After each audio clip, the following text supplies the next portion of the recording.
Hello my gorgeous fantastic creatures, I'm Fantasims and welcome to my channel. In today's video we're going to see how I built this snowy little snowflake castle as part of a huge collaboration of over 60 simmers for my beautiful friend IvoryM's Sims Winter Village. Although it's no longer Christmas, this frosty little build is still fun to enjoy any time of the year, and although it's just a tiny 20 by 15 lot, this castle packs a big punch with a ton of detail. So without further ado, let's start building.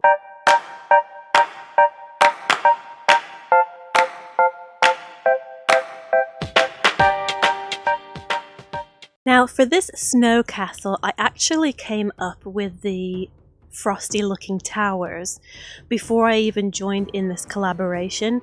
I already knew I wanted to try and play around with a winter themed build, and so on a 64 by 64 lot I decided to try rotating the objects from vampires because I love the debug stone objects in vampires, especially because they come in different color swatches, so it gives you a bit of variety if you want to use it again in a different color build.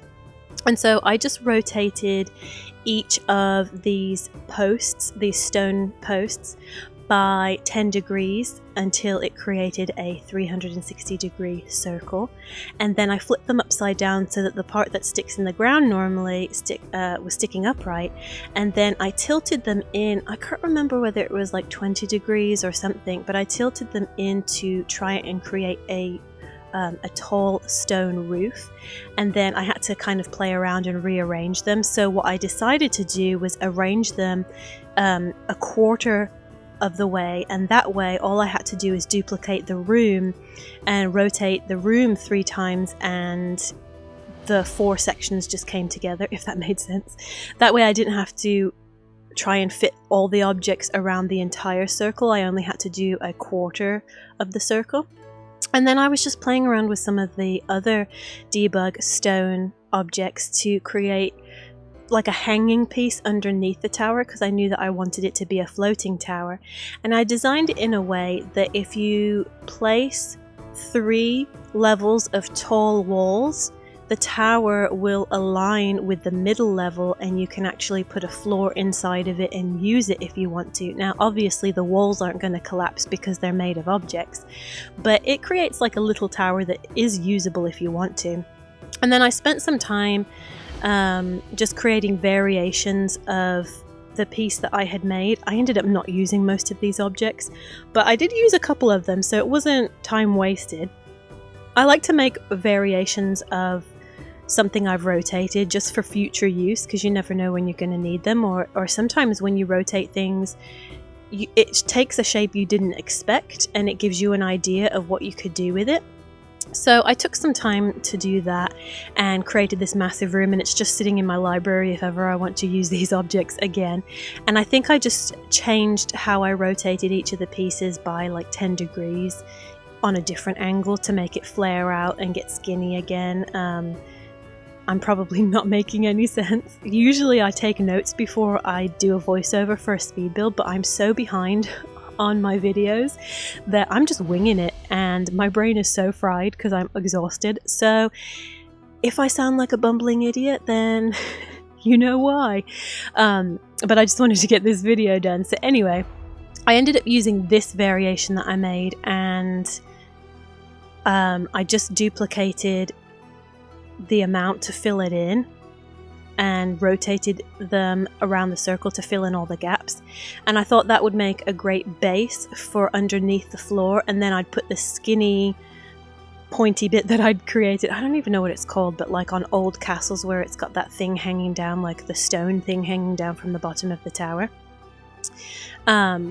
And so then I used another one of them to use at the base of the roof so it looks like it's flaring out a little bit. And I essentially made this entire tower out of those 2 objects. The one that's kind of like a fancy looking tombstone. I don't think it is a tombstone. I don't know what it is, but it's got like a curly coil at the end or something. And then the post. And I end up making most of the castle that you'll see in a minute out of those 2 objects. So it turned out really cool for a least amount of objects, so that's cool.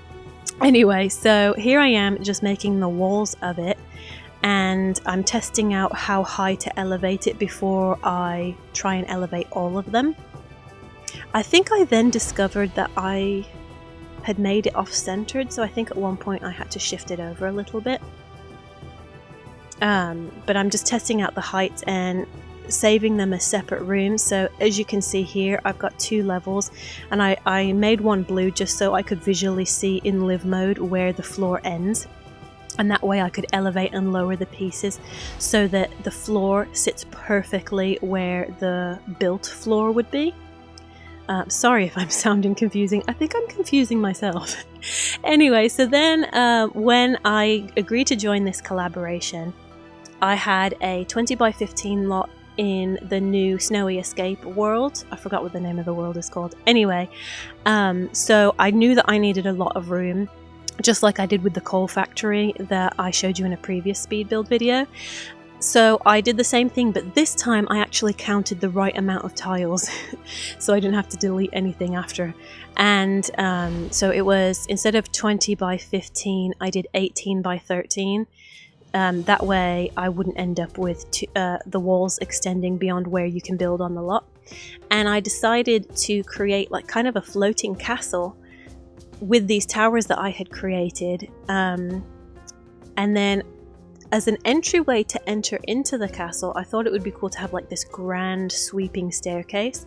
So to do that, I rotated these posts again, but this time I elevated each one of them slightly so it kind of hangs down, because I knew that I'd end up deleting the basement levels, so you'll be able to see the bottom of the posts once that floor is deleted. But I wanted to create this kind of cool S-curve shape and really frame in that entrance just to make it look fancier. And so here I am just elevating and lowering the post so that it kind of descends down. I think I ended up changing it again to make it more dramatic in how it slopes down.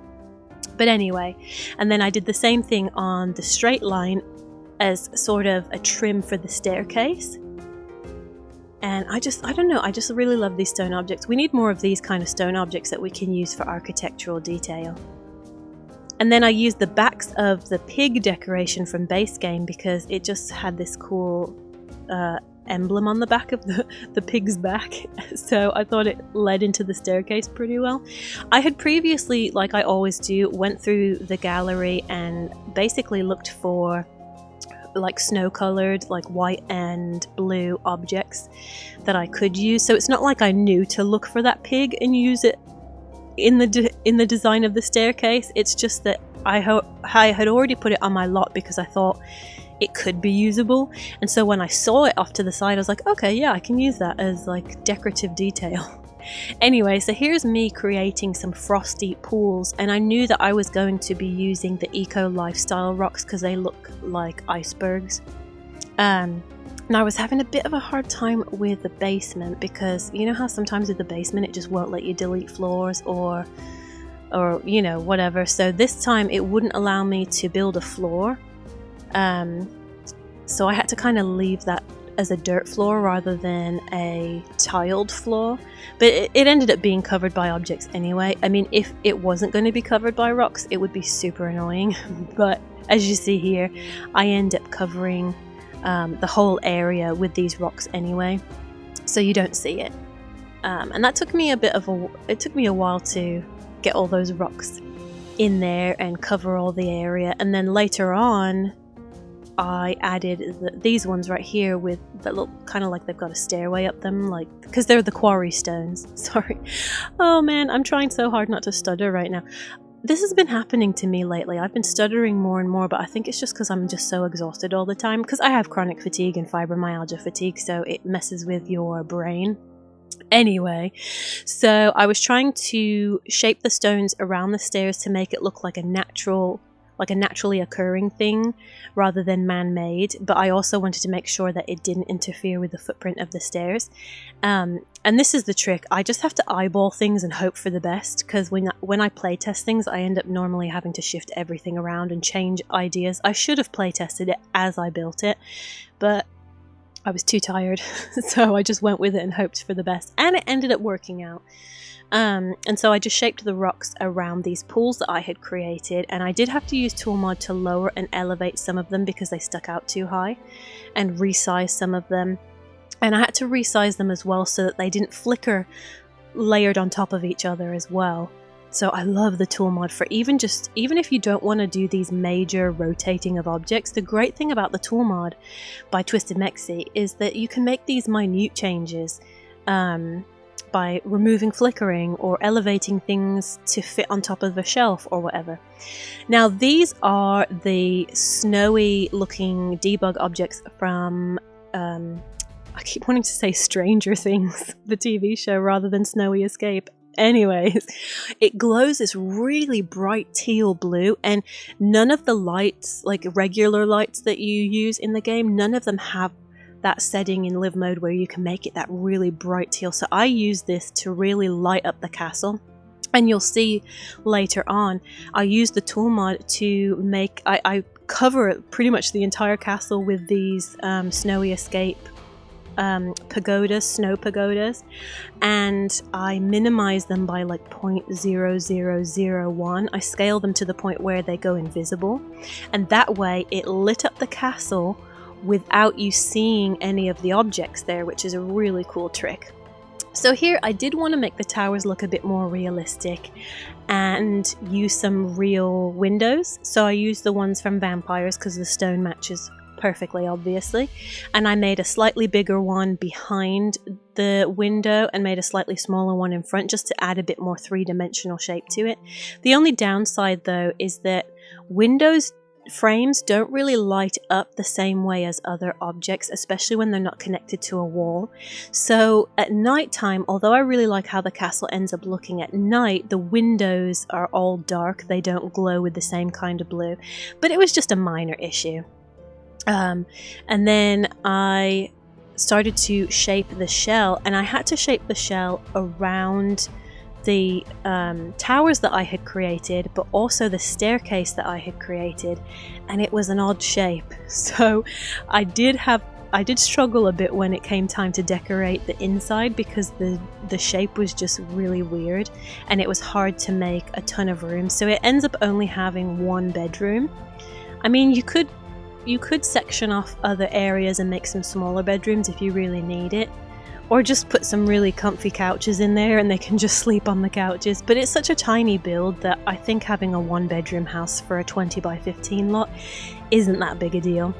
Then I wanted to create variations in the tower roofing, and I love using chairs and rotating them and turning them into things. I don't know why, I just really love the way that you can shape chairs to look, especially these ones from Realm of Magic, because they have such an interesting curve to them. So I tried playing around with creating like a roofing slope with the chairs into those windows. I forgot, what are those windows called? Dormer window? Is that a dormer window? I don't know. Anyway, and then I used more of those posts to kind of slope inwards and frame it. I was really just making it up as I went along. I just wanted to add a bit more architectural detail so it would be interesting to look at.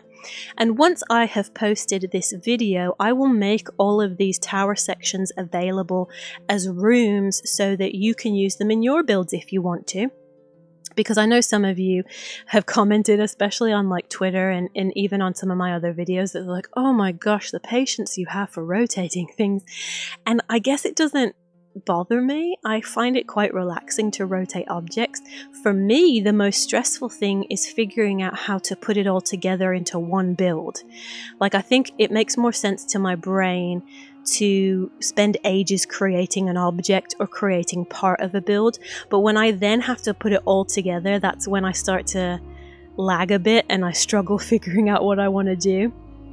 Okay, so then I used the same objects I used to create the towers just to shape around those windows, and it's a lot of the time consuming thing is all the tiny tweaking that you have to do just to make it look and flow a lot better, and part of that is my perfectionistic tendencies. Sometimes I spend like 3 hours doing something and I'm like, Kara, that was so unnecessary. Did you really need to keep tweaking that for 3 hours? But sometimes I just can't help it.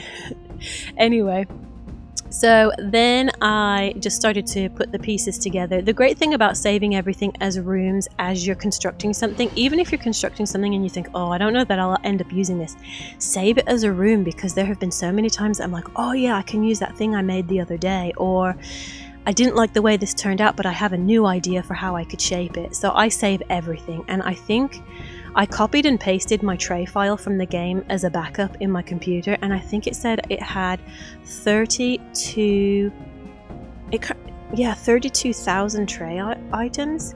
So I found out that if you have too many tray items, it can make your game lag a bit, and I'm thinking, I have thousands upon thousands apparently. Not all of them are my builds. I must have just saved a lot of rooms over the past year from other people. So I'm gonna have to spend like a couple days going through and deleting all of that and see if it speeds up my game a little bit. Anyway, I thought it looked really cool to repeat the shape of that like flowing thing that I did around the staircase and do a sort of mirror image on the back but also the front as well, just to add more of that rounded shape to the castle. And I thought it looked really cool. The only problem was it cut into the shell size a bit, and that's part of the reason why it ended up being such a weird shape. But I just loved the way it looked on the outside so much that I was like, who cares? It's not really a build that maybe your Sims will live in all the time.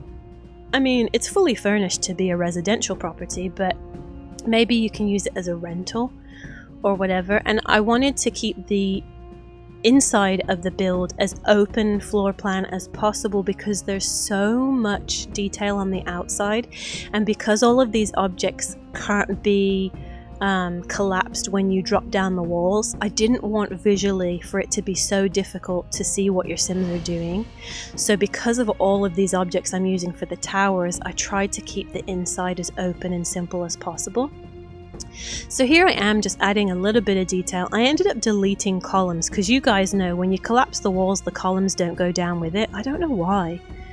I mean, they've made it so that in live mode, columns disappear when you're pretty far away from them, which is a bit annoying. So to me, I think it makes more sense that columns should collapse with the walls instead of sticking up, and so they obstruct the view. So I ended up deleting them because I was like, there's already so much going on. And here's me adding a floor inside the tower. I deleted some of the posts that are like wide enough to be one tile, so your Sims can actually go inside those.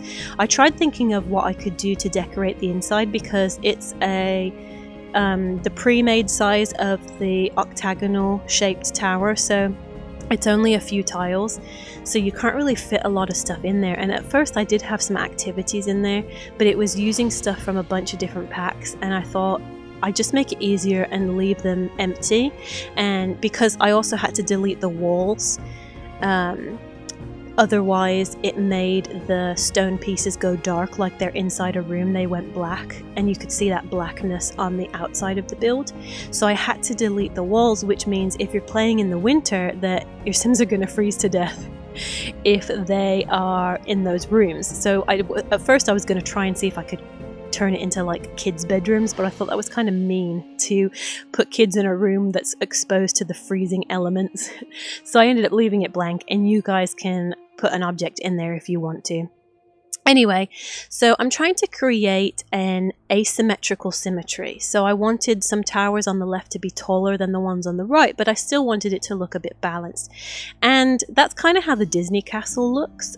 Is it Sleeping Beauty's castle that they use at Disney World in Florida? So it kind of does have that Disney castle vibe to it. But that's because it's that style of having asymmetrical sized towers, and I'm notorious for always making things evenly symmetrical, and I've been trying to force myself to play around with asymmetrical shapes because I'm not as good at doing asymmetrical shapes. So I had a lot of fun trying to figure out how I wanted the towers to look. You can definitely tell I enjoy doing the exterior so much more, and I'm like that with every build. I love doing the exterior more than the interior. Here I am trying to create some towers that go above 4 stories. It's a great way to create towers with objects to go and extend beyond the 4 stories. It gives you a lot more shape and dimension, and it's not like you're going to have Sims go up to those towers anyway. So I created these kind of fake towers, and I used I think they're just base game trash cans in the white swatch. I just oversized them and put them on top of each other, and then put some of the stone detailing I already had created, but I just created a different variation of it, and put them on the top and the bottom, and then it created a custom tower that you can see here. So I love that when you create a custom object and you can just copy and paste it and just tweak it slightly, because it saves so much time, and we all know that I need to save as much time as possible because it takes me forever to build, but I enjoy it. I love putting too much detail on everything, and if I didn't do that, I don't think it would be me. So is it extreme? Yes. Do some of my builds have so much stuff they'll probably crash most people's games? Yes, but I just love it so much. Maybe in the future I'll try more minimalistic builds, but I just love my clutter. So here I am spending forever trying to figure out how I want the towers to look, and I just used a fountain as the trim, and it fit perfectly. So I don't know whether it's from, I think it's from Romantic Gardens. It might be from that stuff pack. And then the thing about, like, I usually make really massive builds, and I've been trying to get better at creating lots of shape with smaller rooms. But the downside of using a ton of small rooms to create shape, because you know in The Sims you have to scale everything down. You can't really make anything realistic size because regular mansions wouldn't even fit on a 64 by 64 lot. So if you're trying to create these elaborate castles, you kind of have to shrink everything down a lot smaller than it would be in real life. So the thing about making all these little towers is you end up with tiny rooms, and it's hard to fit everything in. And so at first I thought, oh, I can just put the bedrooms in all of these towers, and yeah, you can't really fit any beds in the towers except for the biggest one. So that's what I ended up doing. And here's me just tweaking it a bit more. And I think with this build, actually with most builds lately, I've been having this issue with the camera, where on some days the camera works really nice and smooth, and then there's other days where it jumps about everywhere. It drives me crazy. So I apologize if in this speed build the camera angles are a bit hard to follow. It just happens, and I don't have time to edit it all out, so it is what it is. So here's me using those snow pagodas, and look how cool and bright it makes the towers. Unfortunately, for some reason in the final product it didn't end up looking that bright, and I think it might be because this pagoda also has a red light in it, so it's kind of an ombre fade from teal to like a pinky red color when it's full size. When you shrink it down you only see the teal color, but I think the red light still kind of shines through. So when I put everything together using these snow pagodas as lights around the castle, I think some of the red light muddied the color a bit and it didn't look as bright and vibrant, but I still think it looks pretty good at nighttime.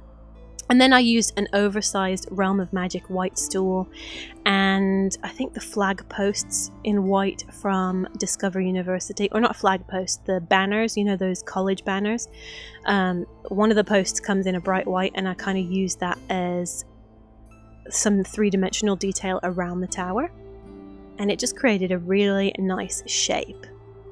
Then I turned one of those upside down things that I had created to go underneath the tower and had it as like a really tiny roof for a smaller tower. Like, I don't know whether the tower was one tile, I think 2 tiles by 2 tiles square, and so I wanted just a different style of roof, and I used the swan sink from Get Famous, and so because it creates that really cool fanned out shape, and so I used that as part of the architectural detail. And here I'm just adding a bunch of windows. I will say that creating a build entirely white is so much easier than other colors because most white objects match together pretty well. I mean, it is true that the white swatches, some of them look grey. They don't look white at all, so you'll get some things that are like a shockingly bright white, and then other things that just look grey and dark and not very nice at all. But for the most part, I find it's a lot easier to stick with monochromatic white theme than wood colors. It's so hard to match wood swatches. Then on the inside, I've never done this before, but I turned all the lights blue. I don't know that you'd want to live in a place where the lights are so blue all the time, but I thought that it created a nice frosty effect inside the build. And it was just a lot easier to decorate when everything had a blue glow on it. So I was using a lot of snowy type of decorations, and I really love these floor stars. I can't remember what pack they're from. Is it Parenthood? Is it? I can't remember. Anyway, it looked like snow inside, so I thought that looked cool. And for this collaboration, one of the rules was that the build had to have a Christmas tree in it. So I chose the snowy, frosty looking Christmas tree. And then because this is such an open floor plan, I just shaped the kitchen counters into this really big open kitchen. I don't know whether I love the way that I shaped it, but I think it works. And at least it's usable. And then I used the platforms to just create an elevated feature behind the ovens. Again, I get a bit stuck on symmetry, so the inside of the build is very symmetrical, but if you like symmetry, then I guess that works. And then like I did for my Japanese build, I used the awards that you get from Snowy Escape because they have ice on them, so I used that around as decorative, I don't know, like the frosty look inside. I do like how the dining table and chairs looked. I've never used that dining table before because I'm usually making ancient fantasy or industrial type builds, so I don't tend to use glass tables as much. But I really like how that glass table looks with those white fabric chairs because it just looks snowy and frosty. I will say that I was surprised how much you can actually fit in a tiny build. I'm always building these massive things. So what I learned from this build is that you can actually do quite a lot with very small rooms. And so this is a little nook that's like a craft area.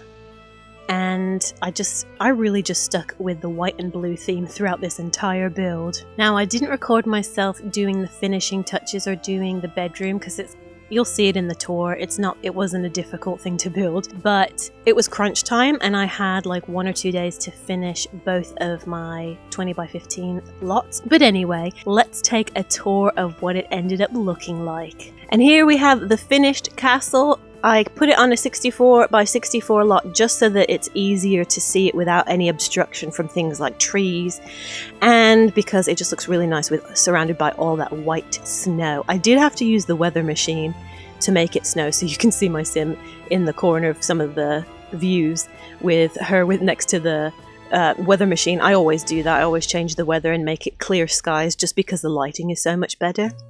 And here we are. I really like how all the blue and white turned out together. I didn't know if all that blue and white would be too much, but it actually looks really good together. And even though it's a small build for me at least, there is a lot of room for your Sims to move around. And thankfully, because it's such an open floor plan, you can really see what your Sims are doing without all these walls in the way. And here we are just testing everything out. I just figured I'd film it while I'm play testing it so that you can see what it's like in action. And I just think it has a really fun mood to it. And I haven't tested out the Christmas tree, but it's pretty much there just for decoration. I wasn't really planning on it being functional, but you can test it out. But the kitchen and everything works great. And so I'm just taking some sweeping views so that you can see everything close up, because my speed builds are so fast because I put so much in them that sometimes it's hard to actually linger on an object and really see what I've done. But there's actually not a lot of rooms to this build, so this build tour is a lot quicker than the previous one I just did for my coal factory, which was also a 20 by 15 lot. But it had a ton of basement levels as well. This one doesn't, but we will venture down into the basement. There is a pool and there is a bar down there.